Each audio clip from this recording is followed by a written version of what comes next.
Oh my I don't gosh. care what Houston did yesterday. They're going to go get their Letterman jackets again.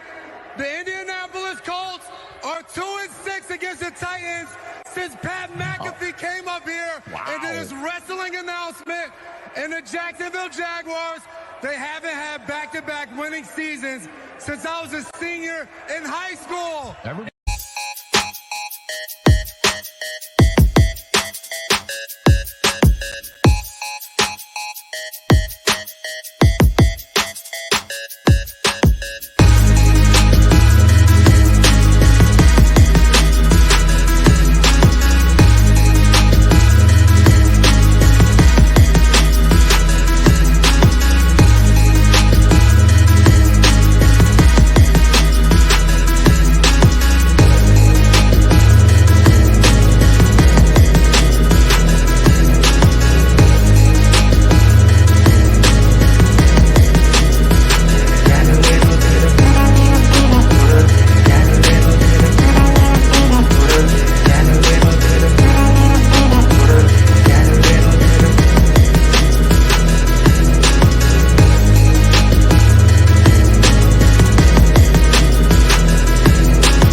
What's up, Titans fans? Maximus Titan fan here, coming at you live with the Titan Fan Battle podcast. Thanks to the Fan Battle Sports Network. I got our special guest here. I'd like to introduce yourself, man. Man, it's an honor to be on the show, man. My name is Courtlandt Griffin, writer, analyst for the three-point conversion, and also super Homer Titans fan. So I'm happy to be on a Titans podcast, man. Oh, that's awesome, man. I appreciate that. And as y'all know, my co-host over here. Yes. All Yes, right. sir. Flame Douglas, man. Off the hate and never duplicated, man. Tighten up. There we go. All right, now we're officially off. We have to talk about a few things. Unfortunately, I was under the weather, so I had to kind of take a step back. But there was some crazy stuff that happened while I was under the weather. Titans guys, what you doing, man? Nicholas Petit Ferrer. We'll start with that. Man, got suspended for 6 games for gambling while on the Titans facility. He wasn't actually betting on the NFL, but he was betting inside the Titans facility. Courtlandt, I got to ask you, as an NFL guy, what's your take on that? The one thing that I guess I find a silver lining is the fact that he wasn't betting on NFL games and he also wasn't betting on the team. This could have easily been Isaiah Rodgers betting on whether or not Jonathan Taylor was going to go over 100 yards. This could have been Jameson Williams, betting on Lions games or betting on other NFL games. This could have been Calvin Ridley betting on NFL games. So the fact that he's a young guy, second year in the NFL, he's a pretty clean-cut guy off the field. This is his first ever incident. He didn't have any incidents in college. It's a live and you learn situation. He's out for 6 games. It's not like he got a half a year. It's not like he got a full season. So as long as Tennessee, as long as we can, I would say as long as we can hold serve, and be at least average, at least the right type of position, be average. He doesn't have to be a world beater. They don't have to be, all pro. Just be average until NPF gets back. I don't see this as a problem. Like he learned from it. Vrabel is a damn good coach, and he has these guys trained a certain way, and they understand when they make a mistake, you can't make that same mistake twice. And we haven't really seen that with the Tennessee Titans. And honestly, if you look at our team, we've been a pretty clean-cut franchise as far as off-the-field issues outside of a couple of token guys, the Kenny Bretts, the Pac-Man Jones of the world, right? So it's not like we've had these kind of issues versus other franchises in the league. So I don't view this as much of a problem, right? Like, of course, it's going to get lumped in with the Isaiah Rodgers and the Jameson Williams and those guys, but when you isolate his situation, it's not as bad as the optics may seem. I 100% agree with that, man. I do too. Yeah, there's no way you can compare the two in my eyes, because one's betting on their own sport even.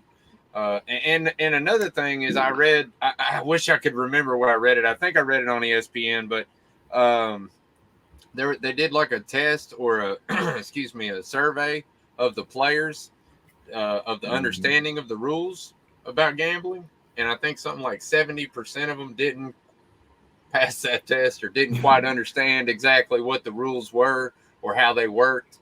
Do you think maybe that's what this was a case of, that he just didn't know he was allowed?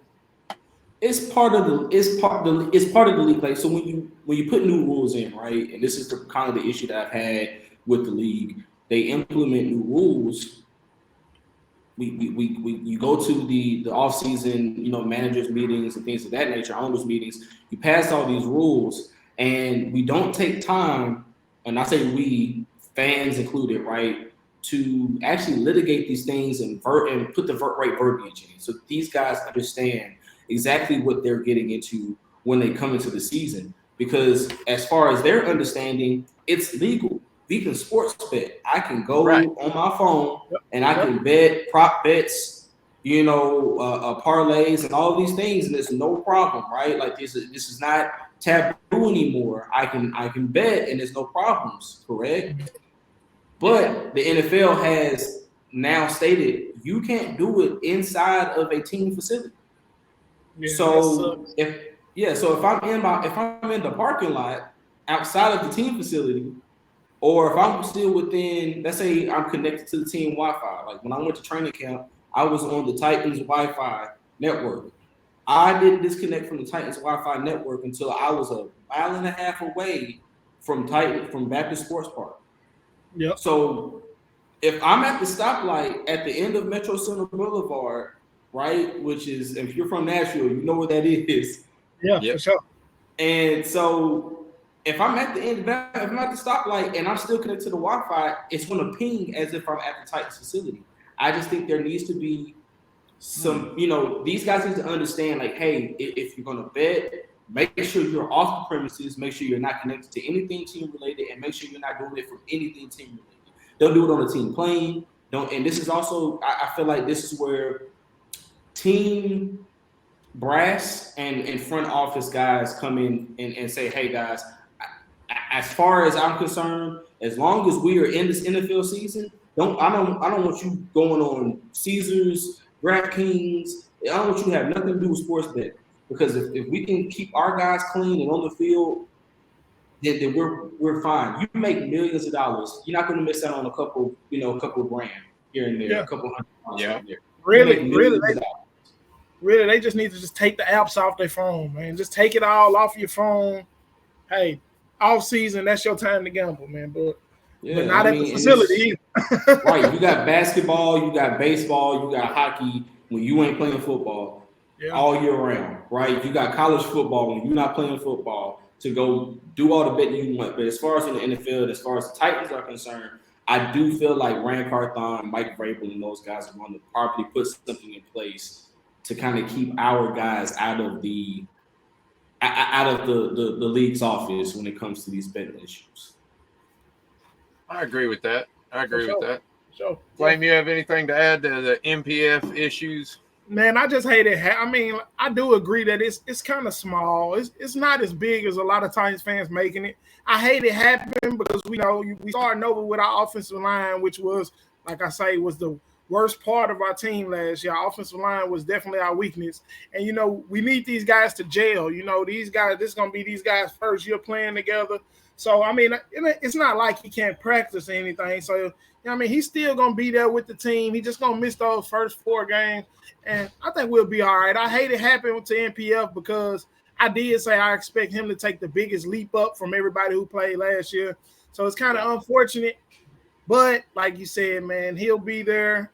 It's a learning experience. Now he know next time he better wait till his ass get home and make that bet, and don't make it after you just got through bench pressing. You know what I'm saying?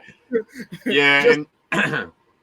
I know a lot of people are saying, we need to bring in somebody from the outside to try to fill the role because we don't really have a lot of depth on the offensive line. Yeah. I took a look, and I'm gonna be honest with you, man.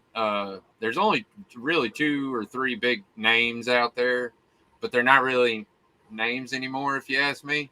Yeah. You know what I mean? George Fant's out there, but God bless, for what he's going to cost, I just don't think he's, especially for 6 games, that just don't make sense. And especially if we still in the back of our mind thinking we're going to sign DeAndre Hopkins. You know what I'm saying? Yeah, exactly. Hoping that we sign DeAndre Hopkins. So I would say this: they drafted a lot of people.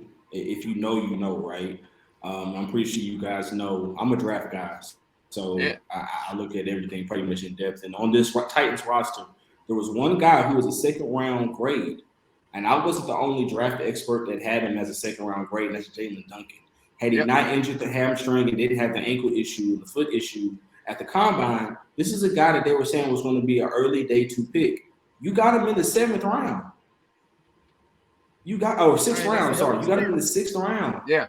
And this is a guy who Mike Vrabel loves. When I was there at training camp, he was pushing him, and he doesn't want to give up. And you can tell he's a coachable guy. He wants to improve. He wants to be better. He's as big and as athletic. And this is kind of hard to – he was standing next to Jeffrey Simmons, and he made Jeffrey Simmons look average. He was standing next to Derrick Henry, and he made Derrick Henry look average. This is a mountain of a man. He's big. What about that? I mean, I hate to be the devil's advocate, but I have to be because I didn't really have a lot of faith in him based on what I read. I'm not a guy that's out there. I can't, I don't have like media access. Okay. But my point is that I can't get as close as you can and see what these guys really are like. All I can do is like read and take my own opinion from that. So my opinion from him was that, maybe had some ethic issues, and that's kind of why he fell down the draft. I think he had some bad interviews, and I don't really, I don't really know the guy that much because he played for Maryland, to be honest. I'm an SEC guy. So, again, but you're kind of helping me here in the fact that he did have some stuff that was going on at Maryland that kind of came up. And of course, during the draft process, this stuff comes up, right? We saw Laremy Tunsil literally almost fall out of the 1st round because of a gas mask video that popped up, right? Yeah. We never heard anything. This is a clean-cut guy at Ole Miss. And then all of a sudden, here comes this video. These things come up. I don't think those are indictments on the player, right? At 18, I was an 18-year-old athlete. I was a 19-year-old athlete. You make stupid decisions. I got lucky enough to where mine never came out. I got lucky enough to where I skated under it got by. That's not everybody. And the higher profile guy you are, the higher your name is, the bigger your star is, right? The brighter your star is, the more spotlight gets shined on that. Jalen Duncan was a damn good player at Maryland. So he of course got caught up. The thing about him is like I said, is with the Titans situation, if you're trying to sign DeAndre Hopkins, or you're hoping that maybe some of these guys who don't have haven't signed a contract, right? We keep talking about DeAndre Hopkins, but Jarvis Landry is still available, right? There's some guys that are still available that can help this team, and regardless, right? Anything is better than what it'd be better, yeah. It'd be right? better, yeah. Outside of Traylon Burks and Kyle Phillips, right? And outside of 2 guys. Anything is better than what you have right now. And so, I mean, looking at it, I would rather you go out there and put Jalen Duncan out there at right tackle. You did it with MPF, right? I would rather you put Jalen Duncan out there and say, let's see what we got in this kid. Because we didn't spend a draft pick on him to have him sit on the bench and rock for all year long. And the thing if he is big as you say, I say plug him. I want to see it. I want to see it. And the thing is, I think a lot of experts are saying move Devin Brunskill or Daniel Brunskill over to right tackle and then kind of ship and move all these ships. Yeah, you've already basically having to reconstruct this Well, he's a offensive good right line. guard. Leave Right. him at right guard. Leave him at right guard and don't move him. I know he's a swing guy. He was a swing guy at San Francisco, and he brings versatility and all these things. He was one of the guys. Check out. I wrote an article on. I told people. I said as soon as Rand Carthon signed his contract, I said there's going to be 4 or 5 guys from San Francisco that are going to be in two-tone blue come August, or come off season. He was one of those guys. I would leave him there, and I'm gonna say this too. And you guys may not like it, and some of the viewers may not like it, but if you don't trust Jalen Duncan, I would bring back Taylor Lewan for 6 games. Guess what? I threw that out there at one point. Depending on what he would require, I'm pretty sure he would be cool with taking a minimum. We're not giving him 10, 15. We're not giving him more than $3 million. Like you got to come with a discount, Taylor. You come with the hometown discount. Hey, you sold me on Duncan, man. It's cool. I mean, I love it. Yeah. I love LT. Don't get me wrong. I watch Bussin' with the Boys. I'm a huge fan of Taylor Lewan. I don't know why he gets so much hate in the Titans, but I love Taylor Lewan. But they screwed up. I'm just saying, like, if you had to have an option as an outside option, George Fant's going to cost you too much money. Jawan James was horrible last year. Like some of these guys that are going to get thrown, you're going to hear within the next couple of weeks thrown out by some of these talking heads, right? Are you're going to have to go? Fans are going to say yes because fans, right? But as logical fans as we are, and media guy that I am, it's hard. I have to look at these guys and say, okay, well, why aren't they on the team now? If they were that good, then why didn't they get picked up? Jawan James is 31 years old. George Fant he just turned 30. I just turned 30. Me and George Fant are the same age. And you're making me feel old. You know what I'm saying? Like you know what I'm saying? So my thing is when we talk about these guys. I actually think like that. I understand what I actually think I understand. Like it's got to be a reason they not on the team, bro. Like seriously. Right. So, and like I said, you have familiarity with Taylor Lewan, and the good thing about it is you can move Andre Dillard to the right tackle, which he's a natural right tackle, and bring Taylor Lewan in at left tackle because Taylor wasn't bad last year. It just looked bad because he didn't have crap on the other side. Like, I mean, well, he didn't play a lot, and then when he went down and was out. No, I get what you're saying. With Skaronski sitting next to him, he gonna look a lot better than and Dennis Daly was, and anything. Maximus, I can put you out there. You would have been better than Dennis Daly. I was gonna say my daughter could have blocked better than Dennis Daly, dude.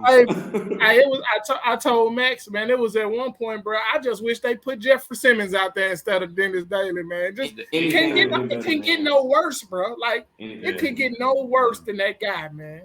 Because he was horrible. He was horrible. I'm surprised he's still in the league. I would have rather have had Panda out there than had him. At least he would have had a little bit more hope, man. Oh man! All right. So now we got to talk about our other problem.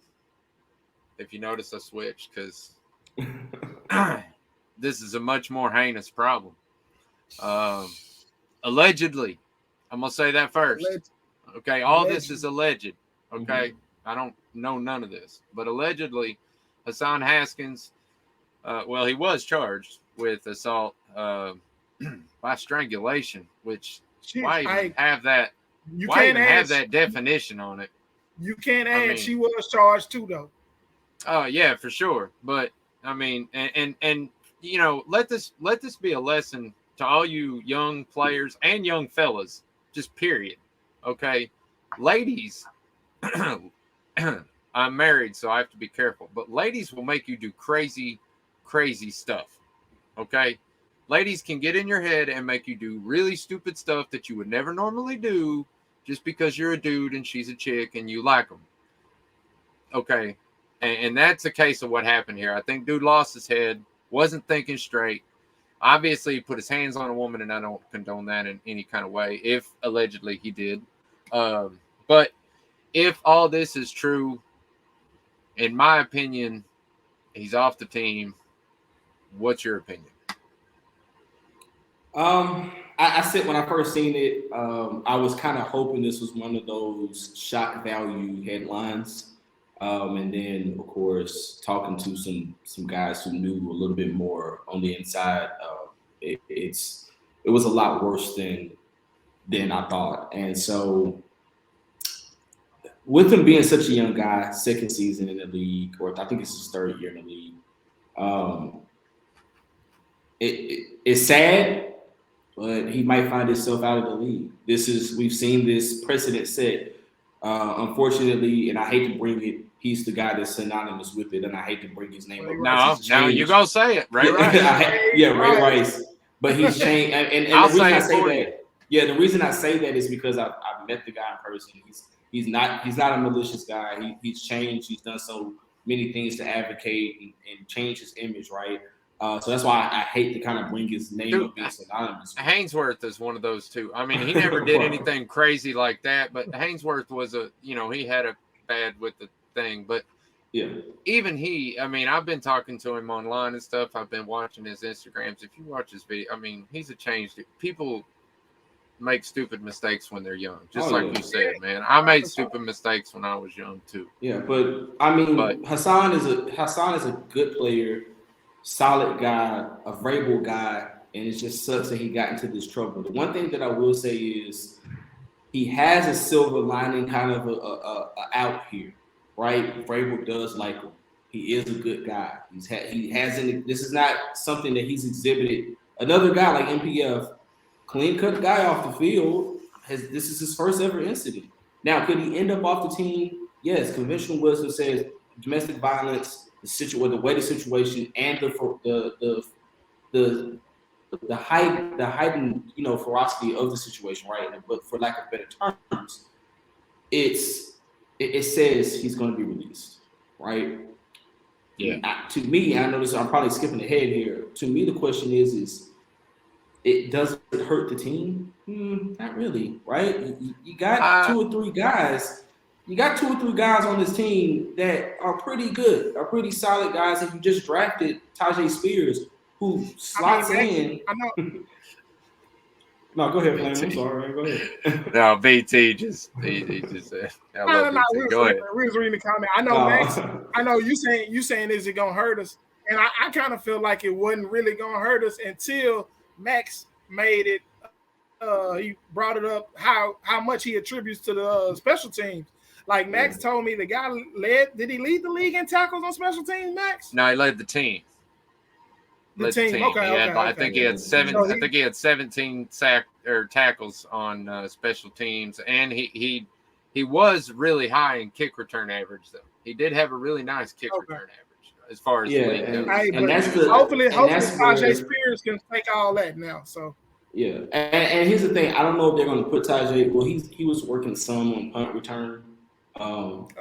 He could work on some kick return, but I will say this: as far as kick return goes, if Kyle Phillips can show that he has sure hand and doesn't drop the ball, he may be able to redeem himself there. I will say that some of the guys that I'm looking at right now, J.D. McKissick is still floating around. He was with Washington last year. He's a shifty guy who can return.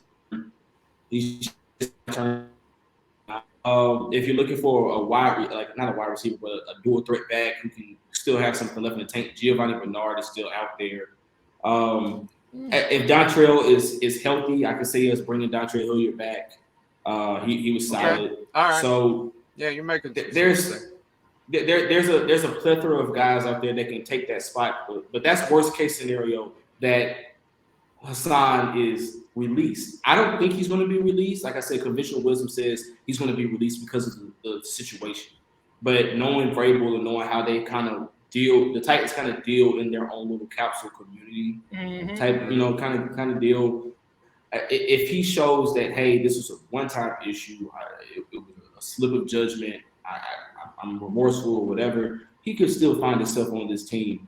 And whether the public hates it or not, whether fans hate it or not, it's not his. It's nothing that he can do about that. One thing he can do is go out there and play football, and that's the only way you can change the outlook on how people look at you in your career. Is go out there and play football and be a productive, football player and keep your nose clean.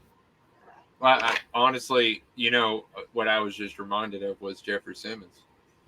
I had forgotten all about that, but when Jeffrey Simmons was drafted, there was this story that came out that he was so grateful that he was drafted by a team that was owned by a woman, that it felt special to him because of the troubles that he had been in or been accused of or whatever. And and seeing what he does now, I mean, it's just, I'm a huge Jeffrey Simmons fan.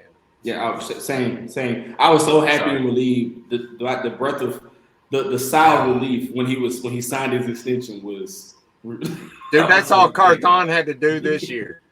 That's literally, he could have drafted whoever he wanted to after that. I didn't care. I just signed Jeffrey Simmons. I hit a backflip when I heard he got signed, boy. Because when I saw Deron, I think it was Deron Payne, got his extension from Washington. Mm-hmm. I instantly held my head because I was like, man, I don't know if we're going to pay him that kind of money. Like, I don't know if he's going to get 19, 20 million a year. Then they came across and I was like, okay, then his cap hit this is minimal. I think it's like $5 million this year. And I was like, man, okay. We might be moving in the right direction. Because if this was the Titans 12, y'all been Titans fans probably as long as I've been a Titans fan. Oh yeah. And I remember when the wallet was tight. I've been a Titans fan since I was. You talk about the purge after 2000. Man, I've been a Titans fan since I was 6 years old, and I remember when Samario Rowe left, Javon Curse left, Blaine Bishop. Legends. It was like, and it was like they was all going to the same teams, like Philadelphia, the Ravens, Baltimore, the Philadelphia, the Ravens, and Baltimore. Texans. Even the Texans got a couple of them. Yeah, man. Baltimore was what killed me because they were our rivals back then, and they were taking our best players, man, like D. Mason. It killed me to see Steve McNair in that Ravens jersey, man. Oh my God! It killed me to see Samario Rowe in that Ravens jersey. And then the fact that he took it personally and killed us, he'd come back and stomped us, bro. Oh my God. Man. And it's like, it feels like we still paying. And I told people that, I said, man, it kind of feels like we still were paying for it until we inducted them to the Ring of Honor. I was like, it kind of felt like we were paying for locking them out of the facility. And now hopefully we've rectified that. And hopefully the quarterback woes are over. Because, we sorry, Steve. I promise we sorry. Yeah. Honestly, and I have to correct myself on a stat. I screwed up, and someone pointed it out on Twitter, and I went back and looked, and I was looking in the wrong stat column. Steve McNair did not have 405 touchdowns in his career. I think he had something like 70, 78 or something like that rushing touchdowns. I had him at like 178 or 278 or something like that. It don't matter. The man accounted for about 75% of the touchdowns we scored. Yeah, I was going to say 30,000 yards. I mean, the dude was insane. I don't know why he ain't in the Hall of Fame. For all the injuries he put up with, dude didn't miss as many games as he should have. If anybody else would have, he was out there, man. Bro, quarterbacks nowadays, they're like, oh man, my pinky's broke. I can't throw the ball. And he's I got a broken sternum.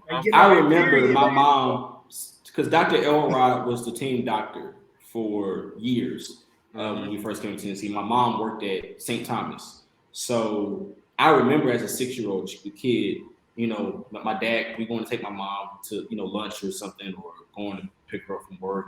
And you see Steve, and you see George or Eddie, and you see Javon. And so as a 6-year-old kid, I when I tell people I'm a homer, I'm a homer. I saw these guys on the tape table and going to get treatment, and so it kind of when he died, it hurt me. I cried real tears because a lot of people be like, well, I didn't really, because I watched that show, I watched the episode, y'all were like it kind of feel like you didn't know what you know, you watched it for so long, but I actually saw these guys.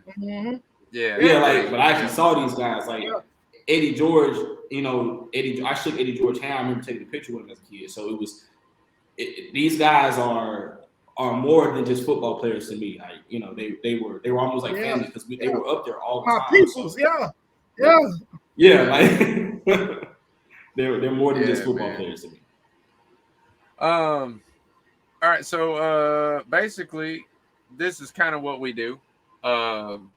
Usually we have a legend segment. I kind of scrapped that this week because we got you on and we wanted to, and the NPF and the Hassan. I just knew it was going to take up a lot of time. We slick kind of still did it, man. We just talked about McNair, Samari.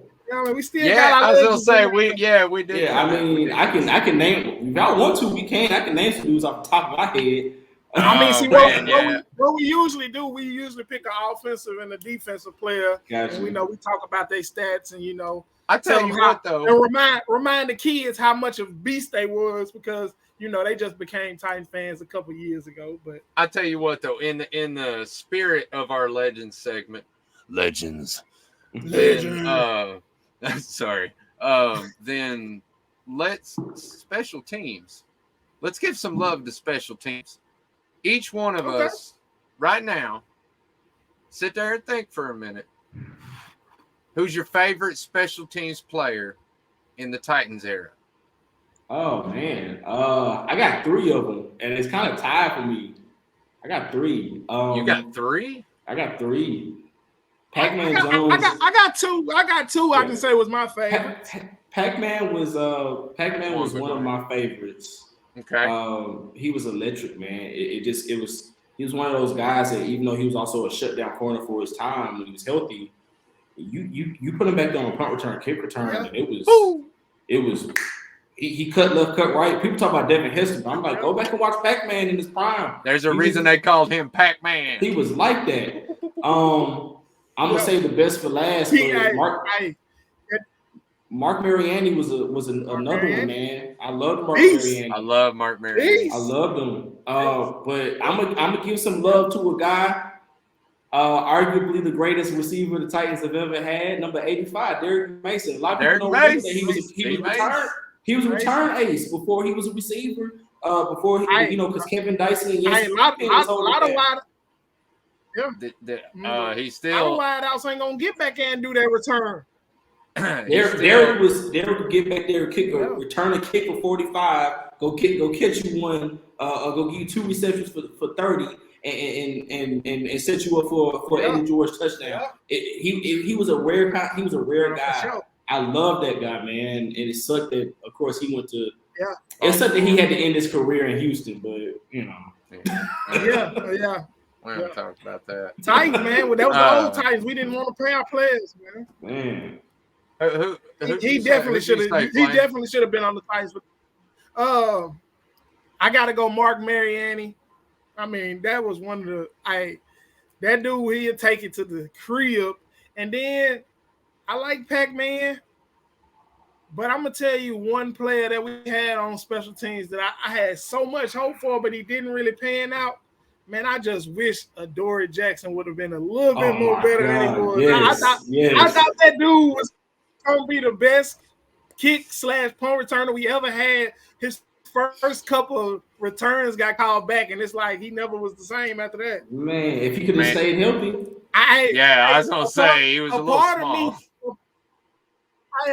A part of me, I know we would have never did this, but a part of me, when I used to play Madden, a part of me would have wished we picked Chris Johnson back here and let him take it. Man. Now my age he here, took one in career for sure.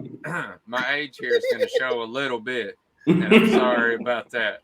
But I'm gonna cover a few of these up because I don't want y'all to see them. But can you see? Can you see whose signature that is? I can't really see it. Dang it! It's Rob Baronis. Oh my God, man! Rob Baronis. Okay, yeah, I forgot all about Rob Baronis, man. I'm thinking straight punt and kickoff.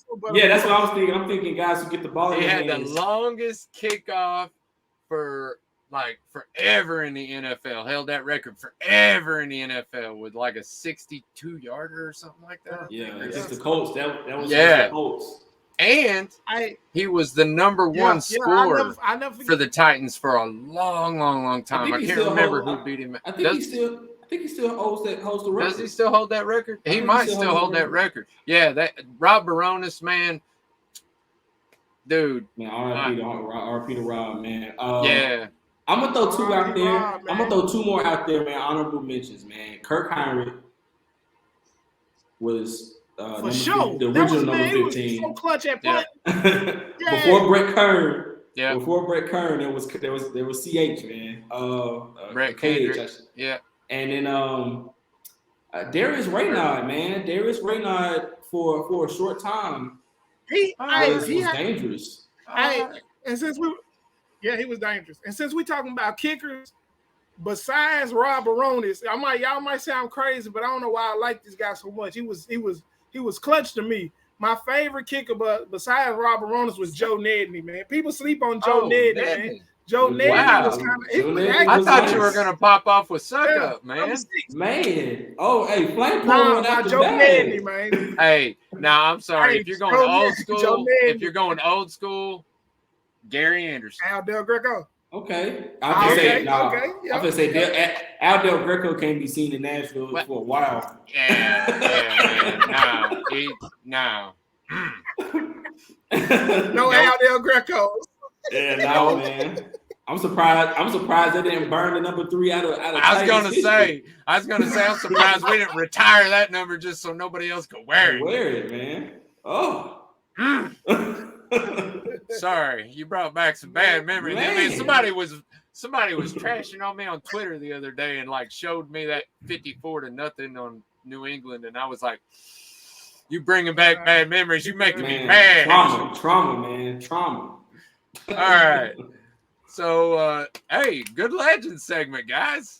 Thank you, Courtland. That was freaking awesome. That was a good one. Yeah, man. Yeah. All right. So my other segment that I like to do on the show is the fan interactive segment. Everybody watching, this is your time. If you want, get on here, throw some comments on whatever. Obviously, I have some comments from some fans that have been asking. Now, as funny as it is, my network, if you follow me on Twitter or Facebook or Instagram or anywhere, you know I have been talking about DeAndre Hopkins, and I am insanely positive that we're going to sign him. Like, almost stupidly. Yeah, you can't tell Max that we not going to sign. Yeah. Max is like, for sure, we're going to sign him. Like, he probably already got a jersey somewhere. I'm there with him. I'm there with him. But my network has asked me, why are the Titans fans so obsessed with signing DeAndre Hopkins? Which I find to be a funny question, because have you seen our wide receiver room? Right. Man, that's what I was going to say. Do you know who we have out there catching passes right now? Nick Westbrook-Akina is a starting wide receiver for the Titans, man. You know what's funny? Though? And this is not to sound like a homer, but this the very fan bases that are asking why the Titans so obsessed with DeAndre Hopkins are the very fan bases that are hoping that the Titans don't sign him so that their team can. Exactly. Like, Kansas City Chiefs fans, I've heard more Kansas City Chiefs fans saying, I hope he comes to Kansas City. I've heard more Baltimore Ravens fans say, I hope he comes to Baltimore, than I've heard Tennessee Titans fans obsessing over DeAndre Hopkins. Yeah, well, that's because it's just the same as how they always with the trade rumors of Derrick Henry, because they want us to get rid of Derrick Henry so bad. They want us to suck so they can. Because Derrick Henry's just like beat him up for the last 4 years, and I'm sorry, man. I'm sorry. You should be thanking us that we kept Derrick Henry hidden behind other people for 2 years. But they don't want. Sorry, that was an easy it's question. It's hard for other AFC South fans. It's hard for other AFC South fans to accept the fact that the Titans been the best team in the division for the last 6-7 years, man.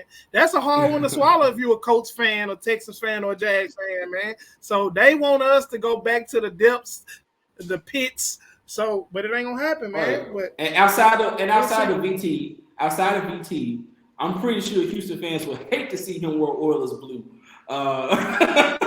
Yeah, you're talking about wearing the Oilers away game, right? They're talking about it's coming. So, I would love to see DeAndre Hopkins in a Houston Oiler jersey. I'm just waiting for him to drop him. I'm just waiting for him to drop him because I'm hoping is that we do the white shell so that we can bring back, you know, the 1999 to 2000s, you know, look as well as possibly do a 2-in-1, have an alternate shell.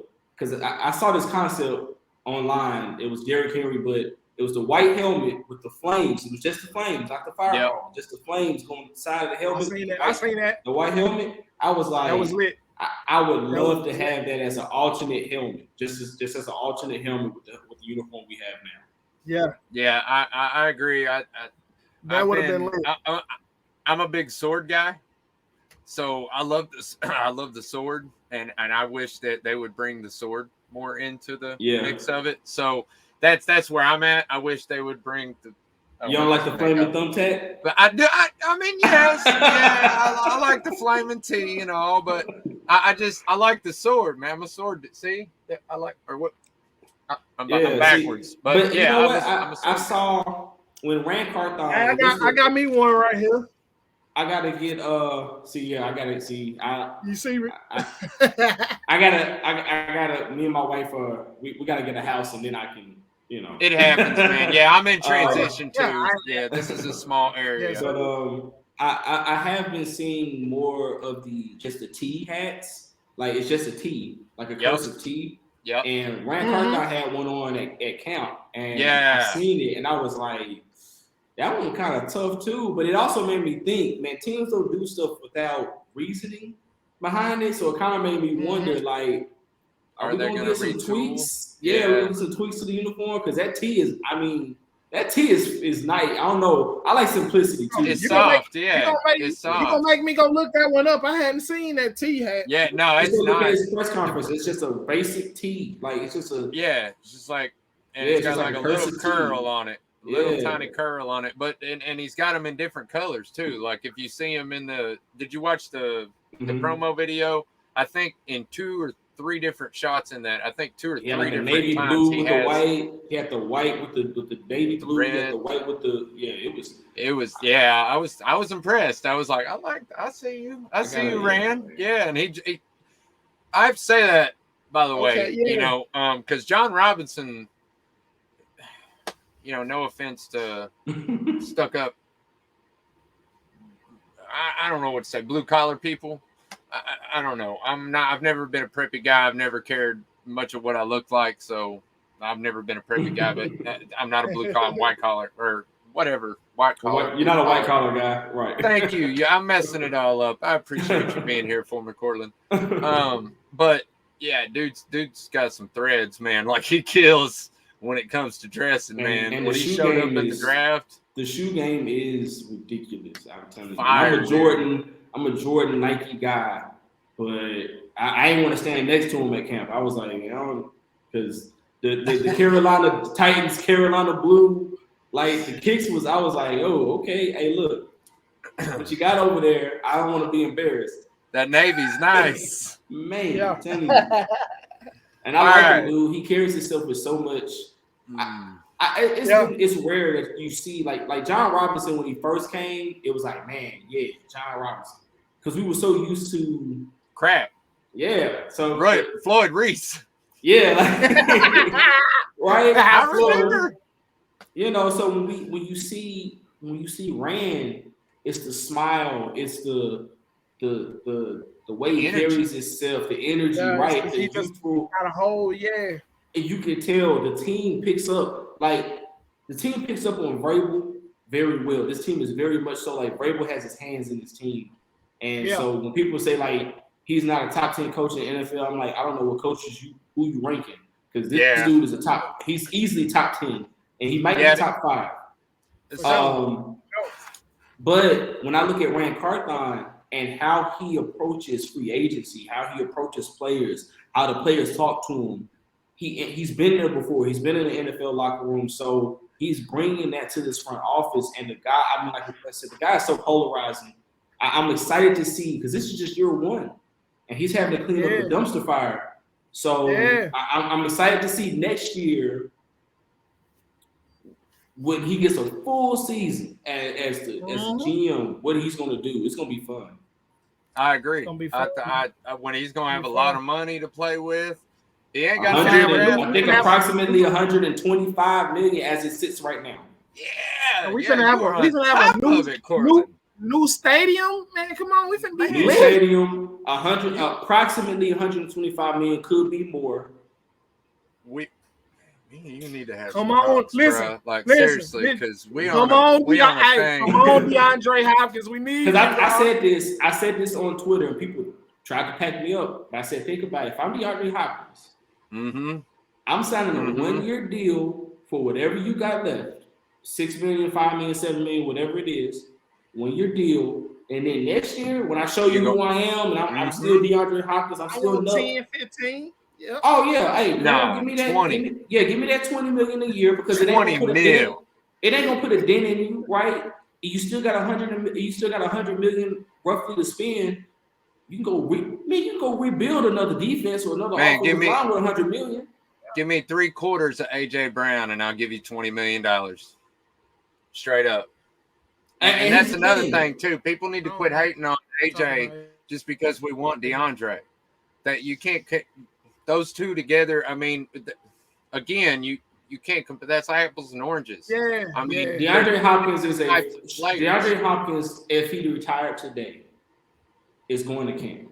Yeah, for sure. He's getting a gold AJ jacket. still has another, and I love AJ when he was here. I don't dislike him because it wasn't his fault. It's not his fault he wasn't here, or he's not here anymore. No, it wasn't his fault. It wasn't his fault. It wasn't his fault. AJ still has to do and prove that he's a Hall of Famer. He has to prove he's on that trajectory. For sure. Yeah. Oh yeah. But you got to be consistent. Hopkins, as of today, is already. It's his resume alone. He's already one of the top and what's 20 receivers we've ever seen play. And what's so crazy about DeAndre Hopkins, y'all? He never had a legit quarterback, really, though. I mean, he had Deshaun Watson for a couple years. Matt Schaub. Man. Yeah, Matt Schaub. I mean, Matt Schaub, Case Keenum. He had Deshaun Watson for a while. Then he goes to not Case Keenum, but Kyler Murray. He had Colt McCoy in that same stretch. He had Colt McCoy. So I was gonna say Colt McCoy. Him and Tanny would ball together, man. And then here's the thing. Tannehill, his thing. I'm not. If I'm DeAndre Hopkins, I'm not evaluating at this team as Tannehill with Tannehill being a starter. I'm looking at Will Levis and Malik Willis going into next year. Imagine if you put Will Levis. I was gonna say, I'm looking at Will Levis's arm and thinking that kid can't outthrow me, man. Because I'm like, I be able to. He might be able to outthrow him. That's what I'm saying. That's perfect, though. That's what you want. I mean, I'm just looking at once he puts that touch, when he gets to touch on that ball, it's velocity. Yeah, man. that zip. He got to get that zip. I tell you, he's got velocity. That's the problem. The ball. I know he needs a little. It's not in the air long enough because when he throws the deep ball, it's up and down. It's not. He doesn't have that Russell Wilson rainbow shot yet. He just gotta watch Tannehill for one season. He gonna be all right. Oh, he's gonna be solid. I love what Levis brings to the table. He just has to get the mental portion of it down. Once he does that, the mental. Yeah, that's what it is. Yeah. Once he catches up to the game. Oh, and I told people this. Will Levis, the AFC South as a whole, and I know this is a Titans podcast, but the AFC South as a whole could have 4 of the top 15 quarterbacks in the NFL. Mm-hmm. For sure. Like 4 of them. And here's my thing. I don't need Will Levis to be a top 5 quarterback. If he's just perennial top 15, this is a Super Bowl ready team. Yep. Yeah. Yep. Like a number one receiver, because at his floor, I feel like Treylon it can be T. Higgins, right? At his floor. If let's just say roughly, if everyone, what everyone is saying about the Titans, right? Let's just say we win 6 games next year or this season. You're a top 10 pick. Guess who you could possibly get as a top 10 pick? Marvin Harrison Jr. I'm okay with that. Now we'll have to be top 1 or 2 or 3 to get him. because the here's two quarterbacks are going to go 1 and 2. Here's what I know Caleb Williams and the guy here's from what I've been seeing North from Carolina State. Some draft experts. It's going to be like a run of edge rushers, quarterbacks, and tackles in the first round. Okay. Yeah. So, and there's not many teams that would be ahead of us that would need a wide receiver unless Marvin Harrison Jr. is just, top tier, better than everybody else. Unless he just like goes out, runs 4.2, jumps 41, broad jumps 12. I heard he was thinking about not even playing this season. 12-inch hands. Yeah, he would have to measure like Calvin Johnson and bring like Jamar Chase athleticism with that kind of size. I'm not saying he doesn't have that. I'm not saying he won't test that well. But the Titans need a wide receiver, and the only guy in this draft right now that I can see us even saying we're gonna go and spend that kind of money on a skill position is that guy. Yeah, I agree. Yeah, I agree. It looks like the Coliseum podcast agrees with us too. Yeah, that's another good Titans podcast, by the way. I would love to have Marv in a Titans uniform, partially because of football, right? X's and O's, but also because I want to stick it to Indianapolis so bad. Y'all had his daddy. We got his son. Right. Yeah, man. His daddy and Peyton Manning tortured us, man. Yeah. Him and Manning was like he was catching one hand passes on us and everything, man. Marvin was like tortured. Man. I hated it. But I love number 88. I love number 88, but I hate it. Man, y'all making me relive these days. I just hate the Colts, period, bro. I hate everything about the Colts. I tell what? I respect the Colts because I feel like if it wasn't for Indianapolis, we wouldn't have been the team that we are. Like, I feel like Peyton Manning made us what we are. So you saying like iron sharpens steel type deal? Yeah. If it wasn't for the early years, we had to take out the early.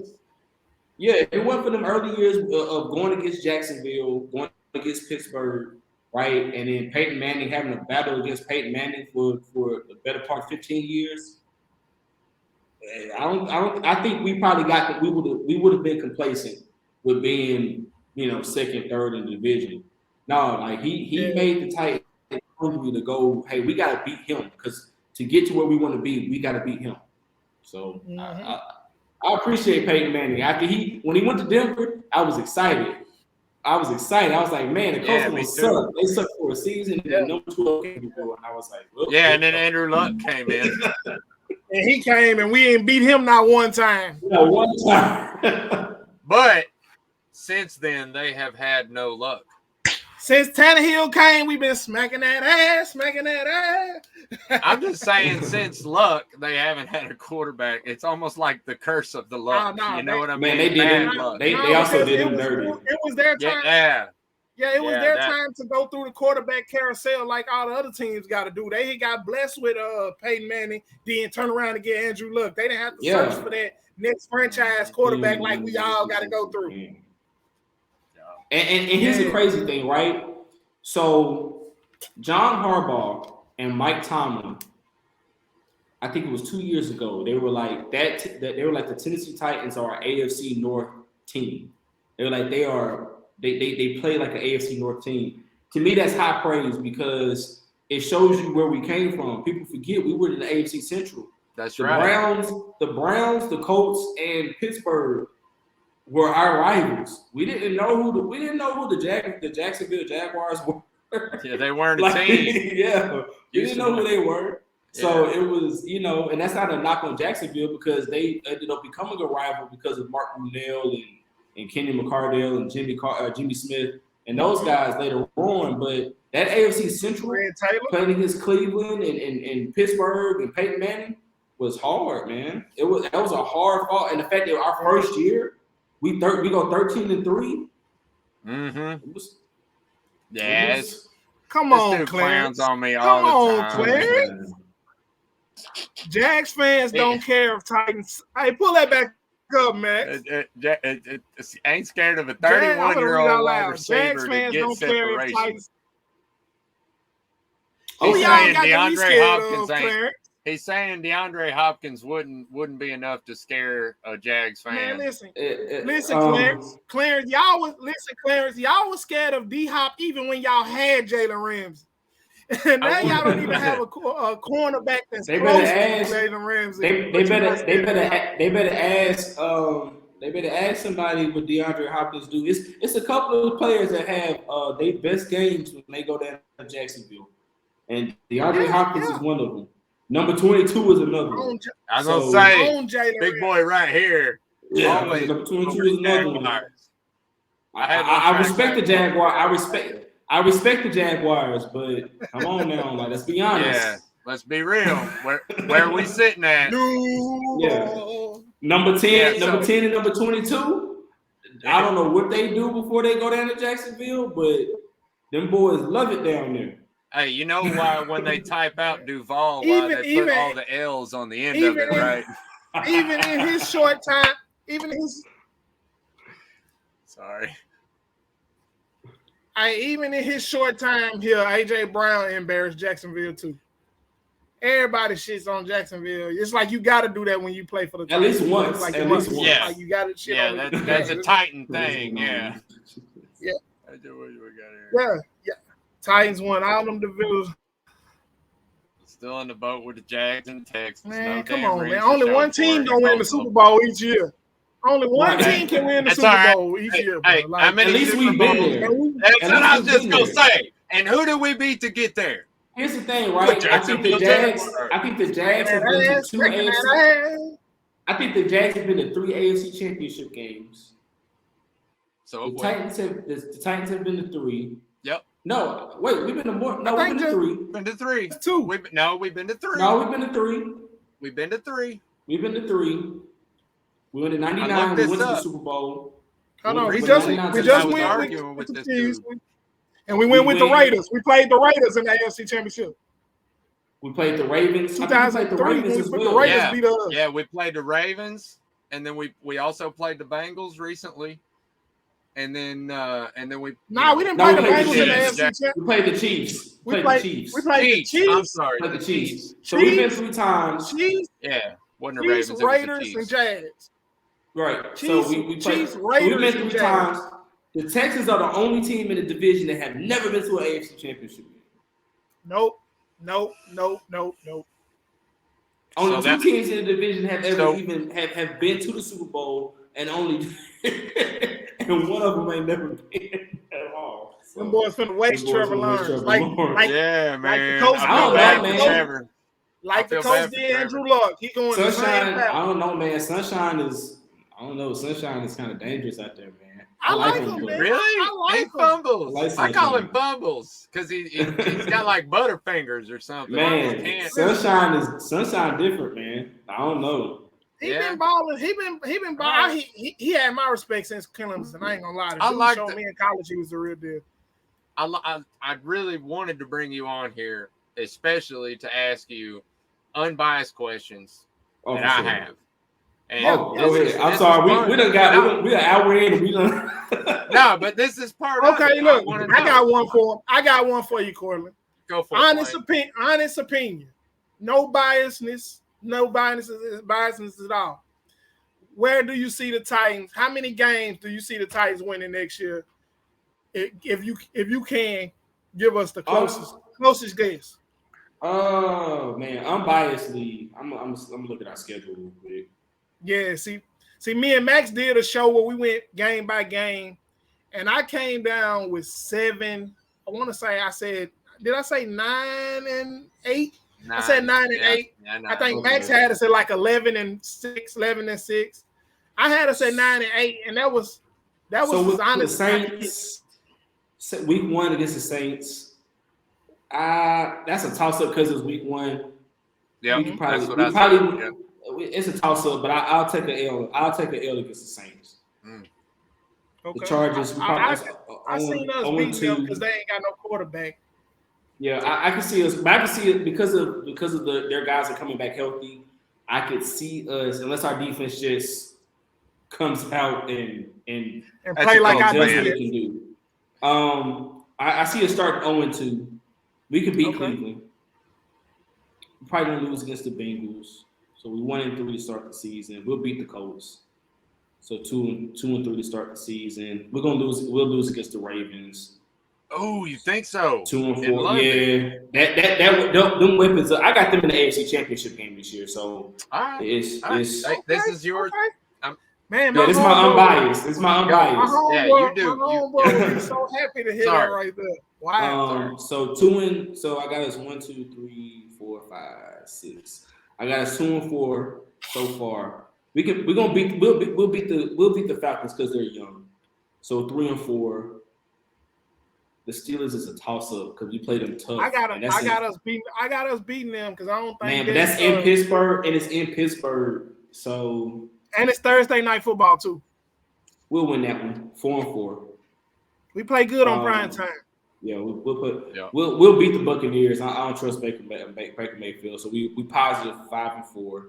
This just shows how much of a homer he is. Yeah, Kyler Murray, how he didn't have a legit. So Watson Murray and Kyler Watson Murray. is legit. That's your quarterback. legit. Yeah, okay. Well. Kyler is not a legit quarterback. Watson was the only one. So I got us at 6-5. We'll probably lose to the Jags in Jacksonville. I got that too. We'll beat the Panthers. Yeah, so we're gonna kill Bryce Young. 6-5 so far. We'll probably split with the Colts. So I'll get a Colts. That one in Tennessee. Hell no, we sweeping it. Yeah, we sweeping them. This unbiased. I gotta be unbiased. Go ahead. So 6-6. So we're at 6-6 so far. Okay. We'll lose to the Dolphins. That's a lot of firepower. I agree. I can see that. We'll beat the Texans. So 7-7. We're gonna lose to Seattle. I said that too. I get the Texans theirs at home, and then we'll split, and then we'll lose to Jacksonville. So 7-10. Hold on, time out. So you don't think we sweeping no division opponents? I don't see, and this is the thing. I don't see the AFC South. I don't see any sweeps in the AFC South this year. So you think it's gonna be a real? I don't think the gap. I don't think the talent gap between the teams is that high that where you'll see anybody be swept this year. The defenses the defenses are too talented, and the offenses are like the Jacksonville Jaguars have the above and beyond best offense in the division, but the defenses that they got to face twice a year. It's you're not gonna just go out there and beat up on Houston.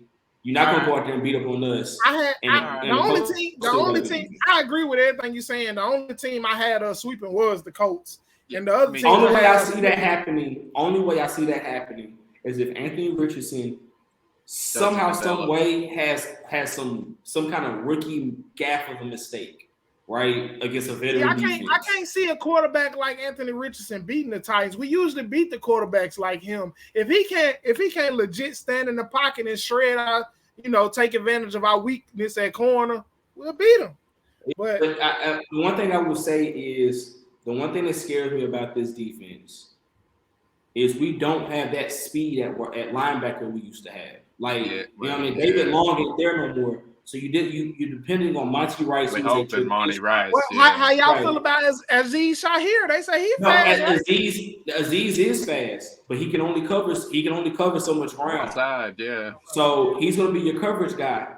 Remember, when we had Jayon Brown and David it was different because both of them guys were 4-4, 4-5 guys. So you can have one cover the tight end and the other one spying the quarterback. If Monty is spying my quarterback, and this guy's under the 4-4 at 230, I'm not. You know what I'm saying? It's one of those situations where you gotta hope. I'm hoping that on paper, right? Because on paper our defense is one of the better defenses in the NFL. Yeah, 17.5 points last year is what we averaged a game. So with that being said, healthy last year, man. Right. So with that being said, you hoping that on paper, yes, we should easily beat a quarterback like Anthony Richardson. Definitely in his first season. But again, paper is always just that. It's paper. It's projections. So when we get into the season, of course, you got to account for injuries. You got to account for certain guys kind of still trying to figure it out. Can we pray that we finally over the injury bug this year? Oh yeah, I hope. No, I think we are. Oh man, I think we are. Yeah, me too. We gotta be, bro. We done put up with it for 2 seasons.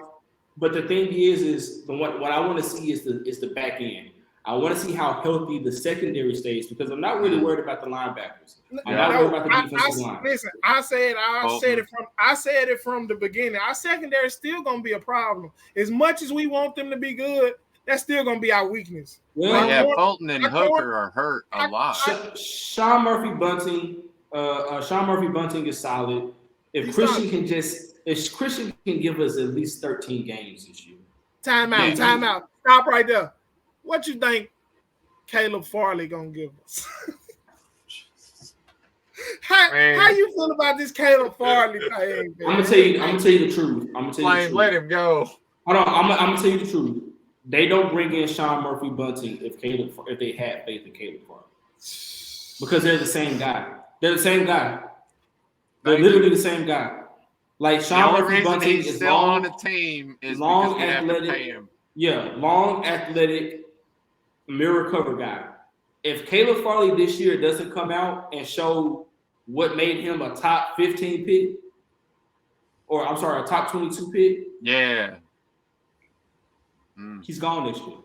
Right? It's because you came out and I think what John Robinson thought was, oh man, I got lucky. I got the best defensive tackle in the draft at number 10, and he panned out, and he hasn't been hurt since.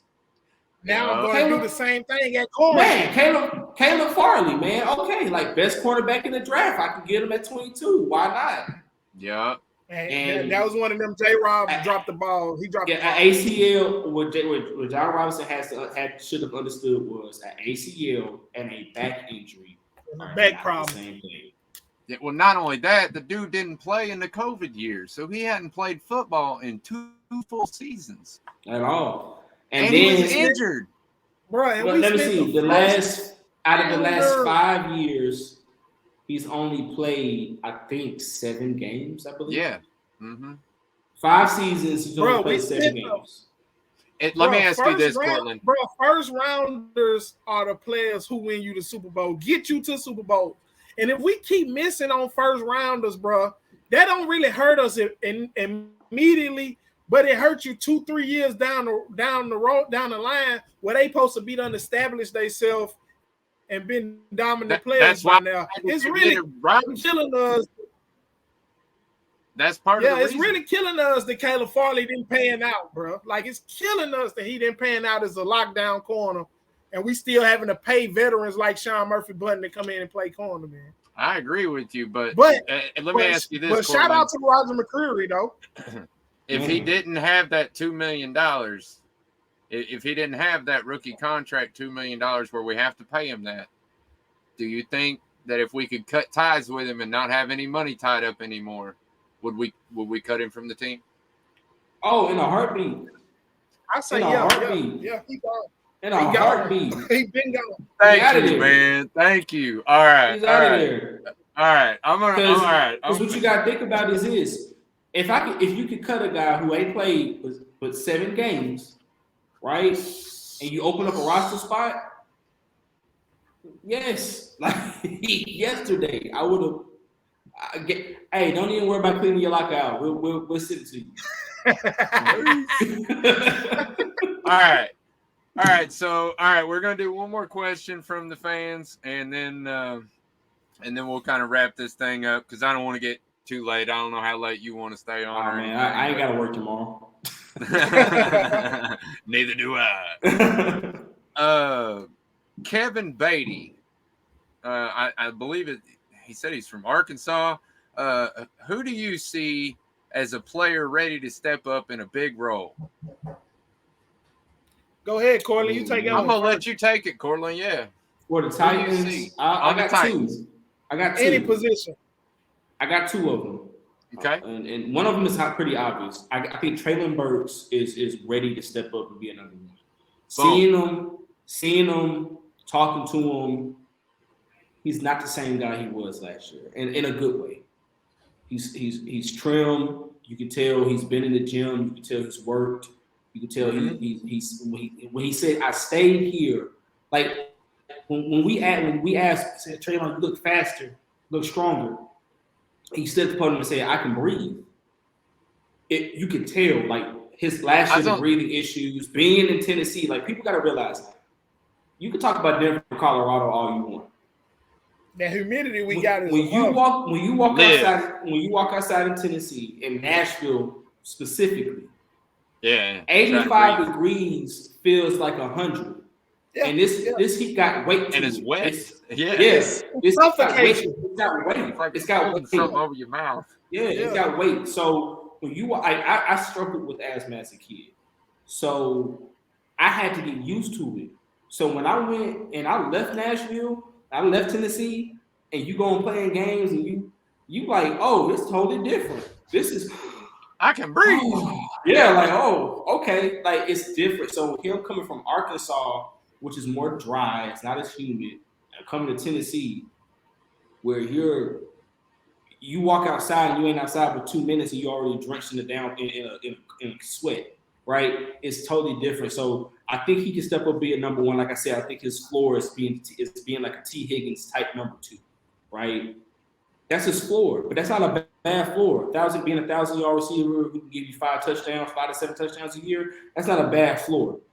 Oh. Another guy that I think can step up and be, and matter of fact, I give you 3. Both of these guys on defense. Both of these guys on defense. Elijah Molden, I think, is ready to step up and be the guy that he was his rookie season, but improved. He's a guy who can play safety. He's a guy who can play nickel corner. He's a guy who can rush from the box. And he can also, he's loose enough in the hips, and he's healthy this year. He can play a little bit of outside corner too. I like that dude. And something about him, he doesn't play to his size. He's the smallest guy on the field most of the time, but he plays bigger than that. And then I'm gonna give you a new addition, Azeez Al-Shaair. A guy who learned from Fred Warner, a guy who learned under two of the best defensive minds that we've seen, right? And Robert Saleh and DeMeco Ryans. Mm-hmm. And when I talked to him for a good 7 to 10 minutes after the first day of camp. And I was just asking him, what are you bringing to the Tennessee Titans? What did you learn from San Francisco? And like he said, I learned a lot from Fred. I learned a lot from my coaches. But now I'm bringing Azeez Al-Shaair. I'm bringing A-Train. I'm bringing, Turn Me Up 2 to the Tennessee Titans. And that alone, when you look at him, he doesn't look like he just got here. He looks like a guy who's been with the Tennessee Titans from day one. Like he's a Tennessee Titan through and through. I talk like the way he leads stretches, the way he just melded into the team. If you had said number 2 is this his first year, somebody would look like other guys would look at you and be like, ain't no way. I think he steps up this year and shows that he can be a starter in this league, and that he's a Titan. He's a guy who's primed to be a Titans legend. And I'm not trying to put too much weight on the guy. I'm not trying to give him high praise before he ever takes a snap. I just like the way the guy carries himself, and I think he's ready to step up and be primed for a big year. Okay. All right, I like that.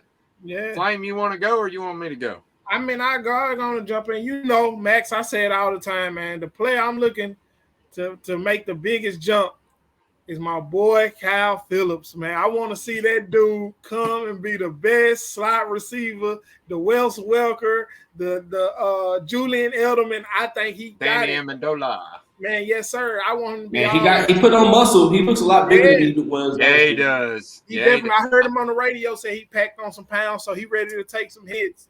So I got Kyle Phillips, and unfortunately, my other player I had is going to be suspended for the first 4 games. I had NPF, and I still think he's going to step up and, solidify that guard position on the right side. So that's 2. And I give you one on defense. Harold Landry going to bounce back and have another 12 to 13 to 14 sack season again. I got him slated at 15. I got him having the 15 sack season. I was going to say, I got 12 to 15. Yep. Right, boom. Because you got to think, Jeffrey going to be healthy. Nico's going to be healthy. Then you add, and this is a guy, I should have said him, and I think and I thought that we're going to cut Bud and kind of roll with this guy. But I think Rashad Weaver is a guy that you got to watch out. Number 99 is a dude that you should watch for. He's trying to. Because he was solid last year. I think they're going to use him on interior line. Yeah, I think he had like 6 sacks last year. But he packed Hey, on and weight. don't forget about Arden Key. Don't forget about Arden We Key. added Arden. Yeah. We added Arden. So Harold having Arden Key, we can run a NASCAR package, and it's gonna be fun. Like I said, man, Right. if y'all can that see front seven defense gonna be fun to watch, if man. you can see Bowen's face, when he was talking about this defense, his face lit up. Yeah. He loves the athletes he's got, because now you're going to get to see the exotic looks. You're going to get to see the amoeba style defense where guys are standing up and Danico Autry is lined up at defensive tackle, but now you're going to see Jeffrey Simmons lined up at outside linebacker. And I may be giving a little too much away, but it's going to be fun when you see this defense hit the field. Yeah, they get me hot. All right, I'm gonna start, but before I do, I'm gonna preface it by saying, Courtlandt, I'm sorry, you don't know, but I used to coach. I'm gonna have to tell them that I can't do it this year. But anyway, I coach little ones. I've done it for a long time, so I understand scheme. Obviously, I play Madden like crazy. I think I'm some kind of football god. You know, like I've got all the answers. You know, we all had to learn somewhere. Exactly right, but what I do is study a lot of tape. I watch a lot of tape, man, and like especially on guys that I don't know. You know, like this Aziz Al-Shaair guy, Al-Shaair. I think I said that right. I'm sorry. I'm bad with names. It's one of them names you got to kind of roll with it and go. He knows who you're talking about. He knows who you're talking about. Yeah, A-Train. But yeah, man, I watched some tape on him. Yeah, he is a fast, hard-hitting, sideline to sideline guy. I love him for the scheme. You know, and then we got Sean Murphy Bunting again, quick. He's still young. He's tall. He's the right frame. Yeah, I mean, like I think Sean Murphy Bunting is going to be pretty amazing. But I started off this offseason really upset at the fact that we gave Aaron Brewer such a big tender.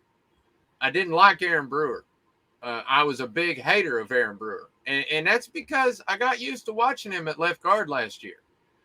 I had forgotten the 2 years prior when he had filled in for center when Ben Jones had to take a day off. And when you look at those stats, that man can ball, son. He's an elite level center when he's playing his natural position. Yes. All right. So that is he said, who's going to step into a big role or play a big role this year? I hate to say it. I'm going to shoot my own self in the foot and eat my own crow. It's going to be Aaron Brewer, man. After watching the tape of 2021 and 20, I have to go back and say, man, I'm sorry, Aaron. I'm sorry, dude, because, like, I just watched you as a left guard standing next to Dennis Daly, who's trash, and you got thrown around like a rag doll. And that's because you're kind of small frame to be a left guard in the NFL. But you a perfect frame for a center. And you played it really, really well while you were there. If you look at last year, I think it was the second half of the year when he actually moved over to play safety. Yes. Not safety. I'm sorry, center. Yeah. I hope he didn't play safety. When he moved over to play center, that'd be slower. He never smile enough. Yeah. Hey.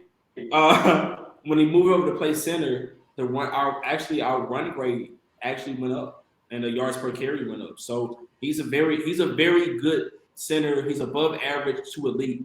Pro Football Focus, I think, had him graded, as like one of the top 15 centers in the league. Yes. Second half of the year. So it's going to be fun. Like I said, it's going to be fun to see, definitely with him anchoring the middle when NPF comes back in week 7, you know, and we get this offensive line solid. Peter Skoronski, watch out for Peter Skoronski. He has a football name, and he's a thick neck. When I tell you he's a thick neck, like when I saw him at the combine, I was like, yeah, I want him. I want him. He pushing people off the ball for sure. He's pushing dudes away. Like, he's going dudes up. That's one thing I wanted to ask, man. Earlier when I said I wanted to play devil's advocate with Jalen Duncan, there was a video, early OTAs, that come out of Peter Skoronski absolutely demolishing somebody. I mean, just laying them flat on their back. That was Jalen Duncan. Yeah, I know. And then after that, I found out that it was Jalen. Through my people, I found out it's Jalen Duncan, and I was like, "No, man! Oh Here's my the god!" thing. Here's the thing, But right? I'm hoping it was just him taking a playoff, or he got caught off guard. No, there's a certain number of guys in the league that you don't want to stand in front of, and I don't care how big, how strong you are. Those dudes want to move you out the way. Oh, okay. Aaron Donald is one of them. Oh yeah. Big Jeff. Calais Campbell is another. Big Jeff. Chris Jones. DeForest Buckner. DeForest Buckner. Trent Williams and Peter Skoronski. Like, this is a dude who, when I tell you, even though he has short arms. Yeah, right. Yeah, short arms. Yeah. Would y'all would have put Taylor Lewan in there his team yet? Yeah. Taylor was a beast in his day. Yeah. But Peter Skoronski is built like a brick. Like he's all in here. Like he's all this is just there. Solid. And he doesn't have to move. He doesn't have to move to generate power. Like when they were doing like the bag drills at the combine, I mean, he's punching it. Like it's natural, just raw country strength. And so that wasn't no Jalen Duncan. That's just Peter Skoronski being a big, strong guy. Good, man. Hey, you selling me on Jalen Duncan, man. And I like him. Right. I like him. I really hope you're right, because I want him to just step in for PF or NPF and just take off, And I think that was kind of the goal. I think the goal was you draft the NPF. He's in his second season. You get Peter Skoronski, rookie. Aaron Brewer, who's like 26 years old, I think like 26 years old. Daniel Brunskill was like 26 years old. And then Andre Dillard is the oldest guy on this offensive line. He's the oldest guy, 27. If he doesn't show up, let's just say he, this is a 1 year, I think a 1 or 2 year prove-it deal for him. Right. Yep. At worst, he turns into a swing tackle, right? A guy who can just kind of fill in when somebody hurt. And then Jalen Duncan, the plan, I think, was to get Jalen Duncan, groom him up, and then let him plug in at his natural left tackle. Now you have one of the youngest offensive lines and one of the biggest and most athletic offensive lines in the NFL. And with what the Titans are probably going to end up doing is moving away from the bigger power back. Sorry, I hate to say it, Derrick Henry might end up gone next year. Yeah. But Tyjae Spears, if you go and Tyjae Spears, let's say Tyjae Spears slots in as your starter, and then you go and maybe draft a Blake Corum or somebody like that in second or third round, you now have an offensive line that can move guys out the way and running backs that can pick the hole that they want to get through, make guys miss, and have big playability. Yeah, and I'll say this. You're now ushered into the modern day NFL offense. Yeah, and I think that's what Rand's really trying to do with the analytics coming in. If you look at his draft picks, you look at all their RAS scores, I mean, it's clear that he's going after these super athletic dudes. Colton Dow, I'm a huge fan of Colton Dow. Man, you're a media guy, so you have access to that stuff. Can you tell me, is Colton Dow showing up? Tell me my boy's doing good. He's one solid. more player. Another player, Max got me hype about Josh Wiley too. So, Josh Wiley is like that. Josh Wiley is like that. I didn't know nothing about him. Shout out to Max. Here's the thing about Josh Wiley. So go watch his tape, right? Thanks, if you watch his tape, same thing Max said. If you watch his tape, he can be exactly what Travis Kelce is. Thank you. Damn, I was saying Austin Hooper, but I'm not going to say he's going to be. I'm not going to say he's going to be one of the top 5 greatest tight ends, but he can be that guy who catches the ball and makes a guy miss and gets you 70 yards to tight end. We got Chigo Okonkwo. You're not asking Josh Wiley to come in and be tight end 1 because and I tell people this. People laughed at me. I said, You thought Johnny Smith was baby Delaney Walker? No, go look at Chig Okonkwo. No, like, yeah, he's Delaney. He's built like Delaney. He walks like Delaney. He talks like Delaney. I want to know, can Josh Wiley block? Come on, man. He's long enough. And I'm going to put it this way. He's not going to move you out the way. That's crazy. But he's long. So he's going to keep you. He's going to create lanes. He can keep you far Trayvon enough. Right. Can he keep Trayvon Wesco off the field? Yes. Boom. That's what I wanted to hear. Yes. Because and here's the thing. People who are down on Trayvon Wesco don't be. Trayvon Wesco is a better receiving option than Jeff Swain was, and Jeff Swain was horrible. Jeff Swain was on the field to be a blocker only. Trayvon Wesco will come in and be everything we thought Jeff Swain was going to be plus. Like, he can actually go out there and catch it. I put it this way. Remember Craig Stevens? Yeah, hell yeah. Yes. That's Trayvon Wesco can be that. Yeah. Right? Josh Wiley is going to develop into a guy who you're going to run 2 tight end sets with, and defenses are going to have to pick and choose if you double team Okonkwo, or you double team Wiley, or you single coverage everybody on the field, and then it's going to be pick your poison. Yeah, because it's going to be hard. It's going to be hard to cover, and this is not going to be a next year thing. This is going to be a 2 or 3 years down the line thing. But the Titans are developing a pick your poison offense. You can't, because you're going to eventually come to the point where you can't double cover Treylon, you can't double cover Kyle, you can't double cover Chig, you can't double cover Josh Wiley, and Tajay Spears is going to be out of the backfield cooking you game in and game out. And so you're going to have to don't let if D-Hop comes, and he said this on Twitter, whoever I sign with, I'm going to make your job way easier. It's going to get easier. It's going to get Treylon, easier. So, I mean, yeah. I don't need everybody. I don't need DeAndre Hopkins to come in and be a 1,500-yard, 10 touchdown guy. If he comes in and gives me 1,005 and Treylon Burks goes off for 1,200, I don't have any qualms. I don't have it. That's a win because your young guy gets to develop, and the guy who you brought in to be who's a top 10, top 20 receiver in NFL all time, right, is still giving you solid number 2 numbers. That's a dangerous combo. Man, I don't know if you can tell it or not, but I am getting like sweaty and excited over here. I think the Titans, even though I have us finishing last in the division this year, right? I have us finishing last in the division. If everything goes right, in a perfect world, everything's perfect, no injuries, we signed DeAndre Hopkins, the ceiling for us is 10 wins. 10 wins can win this division. 10 wins can win the division. Yeah. And then you're in the game. Yep. Because once you get to the tournament, it's about matchups. And I can tell you right now, we match up well with the Bengals right now. That's right. We match up well. We match up well.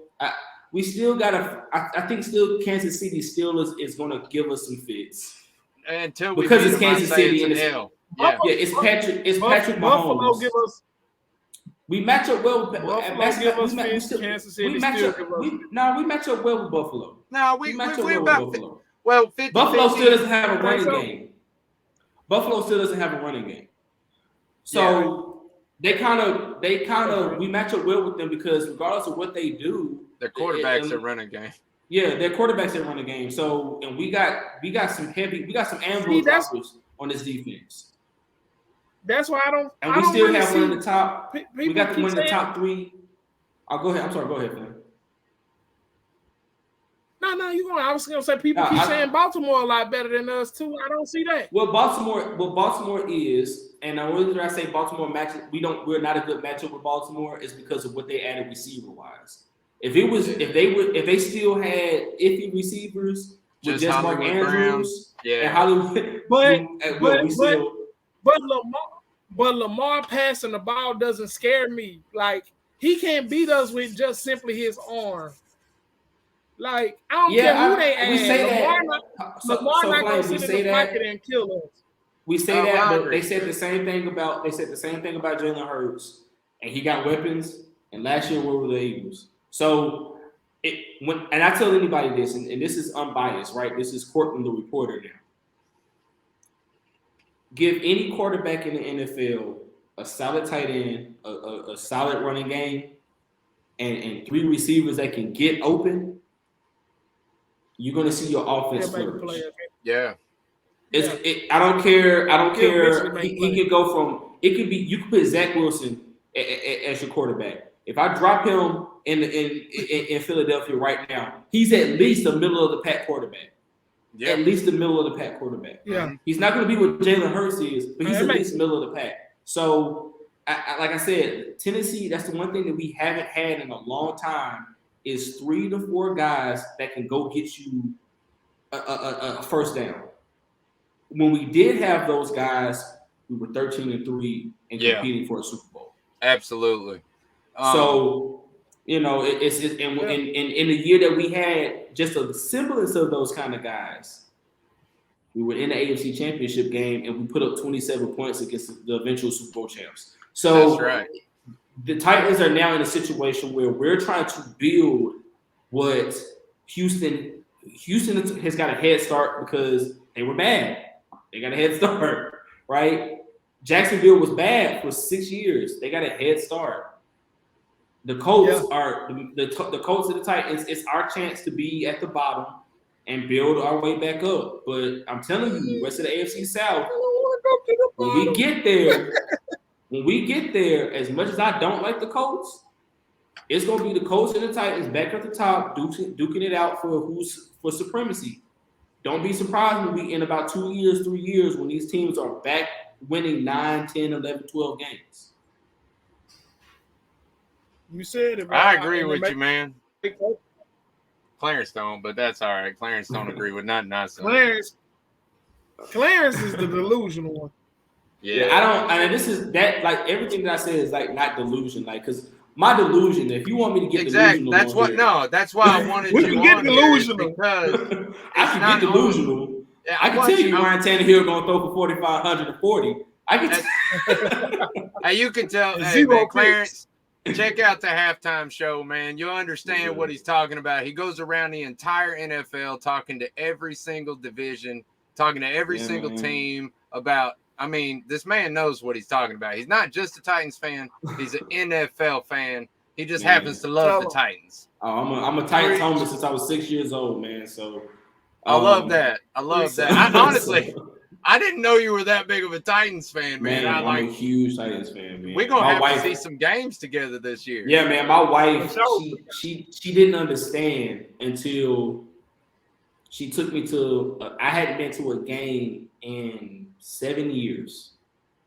She took me to a game, and I cried real. Like she surprised me. I didn't know we were going to a game, and I cried real tears. She was like, "I didn't know you was that big of a fan." I was like, "No, I'm a real fan." Like I've been to both uniform reveals. I'm that big of a fan. Like when they break ground on the new stadium, I'm gonna be there. Yep. I'm gonna be there. Yeah. I'm that big of a fan. Like if you cut me right now, I probably bleed two-tone blue. That's how much I'm so much of a fan that if they let me in the locker room, they would think I was a player. I'm that big of a fan.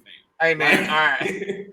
Look, man, we definitely gonna have to have you back on the show. Oh, for sure, man. Maybe multiple times. I'm glad y'all had me on tonight, man. This is fun. I mean, I get to kind of let my media my media hat down, and I kind of get to have some fun. So I want two quick questions though, as your media hat.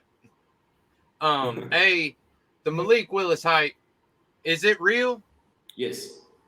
Because as of right now, him and Will Levis are equal footing. And the reason I say the hype is real. When I looked at Malik last year, and then you see him this year, he's patient in the pocket.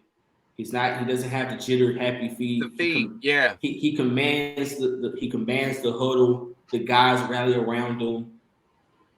And saying that him and Will Levis are on the same footing right now is not a knock on Will Levis. It's not a knock on Malik Willis. No. It's simply saying that it's just where they at. But this is also saying that Will Levis, once he gets the mental aspect down, the sky's the limit for him. I was gonna say, man. I was upset about the Will Levis pick, to be honest with you, when it first happened. I was too. Like I said, as a coach, I do what coaches do. I went back and started watching some tape, and then I went, "Holy crap! I haven't seen a release like that, and I don't know how long." It was 2022. He's Go slaying back, that like people looking at last year's tape when he was dealing with the shoulder and the turf toe. Yeah, no, I ain't talking about that. Go look at 2022-23. He was one of the best quarterbacks in the nation. Dude. And also realized last year he was hurt and did not have a man receiver to throw the ball to, and still put up comparable numbers. Thank you. That's what I said. I was like, how many? Who got drafted from their team? Oh yeah, Rodriguez and Wandale Robinson got drafted last year. Yeah, and then they had one offensive lineman taken, I think, in the free agency or whatever, undrafted free agency. But that was it. Nobody else. Everybody else from Kentucky sitting on their couch that graduated this year.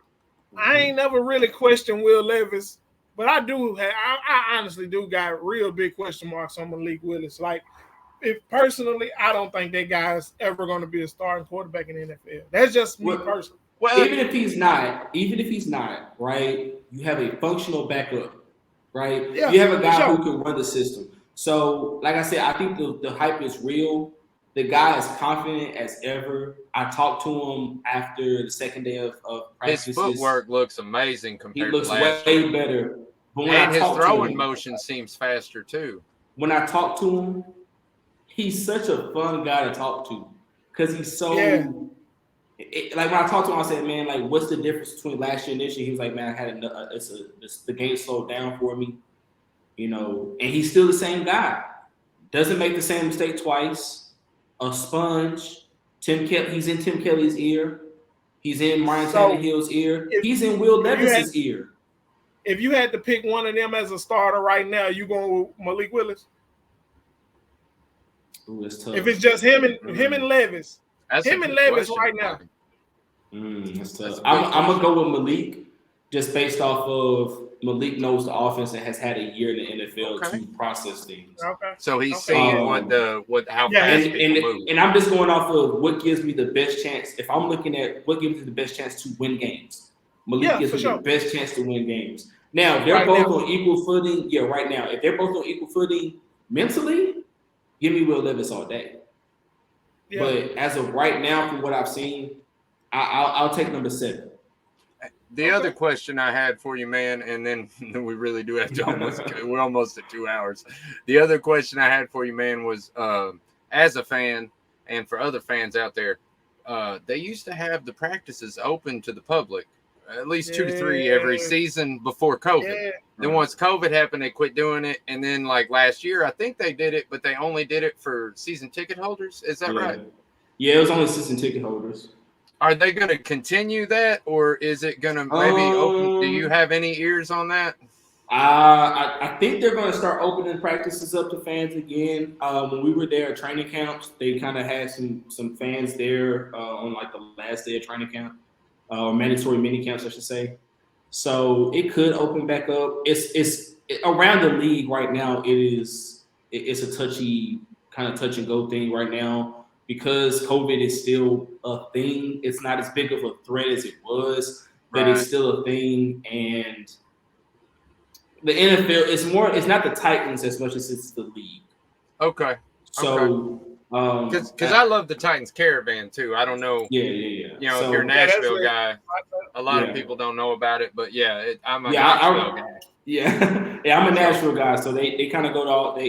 I've seen it in. I've been a part of it, or it's like I've gone to a couple. So there, I mean, it's cool. Like it's not Amy Adams, it's not Vrabel. This is not them decision. It's the league decision. So they're kind of being judicious, and I think eventually the league will kind of open up and soften up a little bit as we get further away from the severity of COVID. Yeah. Cool. Okay. All right. So, hey, man, great show, dude. We're gonna have you on more than once. For sure, man. I enjoyed this. We might have to do like a weekly thing with when the season starts, like game talk and stuff. I'm open to it. Check in. Hey, that's gonna be the segment, man. Check in with Courtlandt. I'm open to it. I'm open to it, man. Hey, man, y'all gotta check. I gotta get y'all on the show too, man. I gotta get y'all on the halftime show during the season. Absolutely, that would be great, man. And tell everybody right now where they can find you on what platforms and. Like I said at the beginning of the show, the 3-point conversion. That's THE, the number 3 point conversion.com. You can look up my name, find all my articles on the NFL, WNBA, NHL, anything sports. I'm pretty much writing on all of it. Also, check me out on Instagram and Twitter at the THE letter C Griffy Griffy. You can catch my promo videos for the NFL Roundtable that I'm doing right now. You can catch any of my commentary videos, things of that nature.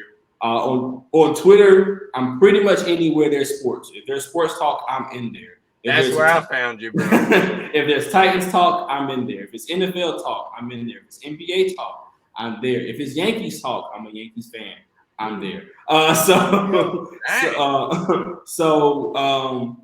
Yeah, find me on there. You can also catch the halftime show on my Facebook page. You can search the halftime show with Courtlandt Griffin on Facebook and catch my show there every Thursday night at 7 p.m. Eastern time, 7 p.m. Central time, 8 p.m. Eastern time. We're this upcoming Thursday, we'll be doing the NFC East. I'm going to have Ashley Baker. I'm going to have my guy Eric Wilson. We're going to be covering the NFC East. It's going to get spicy. It's going to get toxic. I'm dealing with Cowboys and Eagles fans and Giants fans and Commanders fans. Last week was crazy. We did I watched that one. Last week was crazy. Or I should say Thursday's show was crazy. We did the AFC North or AFC East. So we're doing the NFC East. And then the week after this, we got the AFC North. It's going to get crazy. We entered the last 4-week stretch, the last 4 divisions. We're doing each of the northern divisions, each of the western divisions. Those are the last 4. So, man, this has been fun. I hate when it ends because I'm getting to talk to all these different NFL fans, man. I'm learning so much about these teams that I didn't really know. And these guys who follow these, just like people probably have learned so much about the Titans from listening to us. I'm learning a lot about these different NFL teams from listening to fans and reporters that are actually covering those teams and love those teams like we love the Titans. So this is a fun experience. And after that, we're going to be hopping into preseason games. We're going to be hopping into NFL games. NBA will be starting up. So the halftime show will be in full effect. And I can't wait. And I can't wait to see what's going to happen, man. It's going to be an interesting year, to say the least. For sure. All right. For sure. Yeah. And shout out, if I can shameless plug it. The halftime show turned a year old today. Hey, it's been a year since I've been doing the show. Happy birthday! I watched my first episode today, right? And the growth of the show has changed so much, and so I don't know how long y'all been doing this podcast, man, but man, keep going, keep doing this because 7 months. 7. So yeah, man. This is the 7th episode. Oh, this is the 7th episode. Yeah. So man, I'm telling you, once you go back and look at your first episode compared to this time next year, you're gonna be like, dang, man, what was we doing? This looked horrible. Yeah. We sounded like you know what I mean, or whatever. So I look at it, man, and I see the growth, and I love this. This is amazing because there's not many Titans podcasts out there that are actually for the fans. Most of them are sponsored, and they kind of get on there just to bash Tennessee and bash Titans. Yeah. They're not being realistic, or they're super delusional, right? Yeah. Titans. I've heard so many Titans podcasts. Titans gonna win the Super Bowl. No, we gotta give the Titans. We gotta give our fans something to look forward to, but also keep it real with our fans. Yeah, keep it real, man. Yeah. There's people who want to be Titans fans and people who want to love this team, but they don't want to go to a stadium. And after we done told them they're gonna go to the Super Bowl and they go out there and lay an egg. So I appreciate y'all, man. I'm always in the comment section. I've watched y'all like 2 or 3 of y'all episodes, man. Y'all keep going. I love this. I love being a part of it, man. I appreciate y'all for having me. Dude, that is the appreciate biggest you, man. compliment you could have given me. Thank you. Yes, sir. And we definitely motivated by you and your show, man. How you say you done grew and your growth, man. We inspired by that because we know, that's what we aim to do here. And man, we just appreciate it, man. And anybody, I shared this to my Facebook, I shared it to my Twitter. If y'all are watching this right now, man, y'all follow the Fan Battle, Titans Fan Battle. Follow Texas BT, the Texas Fan Battle. Follow the Fan Battle Network, AFC man. AFC South Fan Battle podcast. Yeah, man, y'all follow Fan Battle Network, man. These dudes really know what they're talking about. If you don't know nothing about the AFC South or AFC South football, these dudes will get you right. Yeah. Thank you, Courtlandt. Where can we find you at, Flame? Let them know. Flame Douglas on Facebook. You should need to also add the Titans Fan Battle Facebook page, and hey, just lock in, man. That's right. And you can find me, Maximus _Titan_fan on Twitter, TikTok, Facebook, Instagram. I mean, I'm everywhere. You can also check me out on Twitter and Facebook, Titan Fan Battle Podcast. And yeah, man, I really had a good time with you. I'm glad you were on the show. And, man, I'm glad you're feeling better. Yeah, me too, man. Me too. I was so worried when we weren't, when we couldn't hook up Monday. I was so glad you were. I was sitting right here. I was like, man, I'm ready. And then you hit me up. I was like, hey, we can still get it done. I'm cool. If I could only get myself out of bed, I would have done it, man. I've been there before, man. So I'm just glad we got it done. And this is to many more to come, man. Hey, do you mind sticking around after the show for just a second? Yeah. All right, cool. All right, everybody. We love you. We thank you. Peace out. End the broadcast.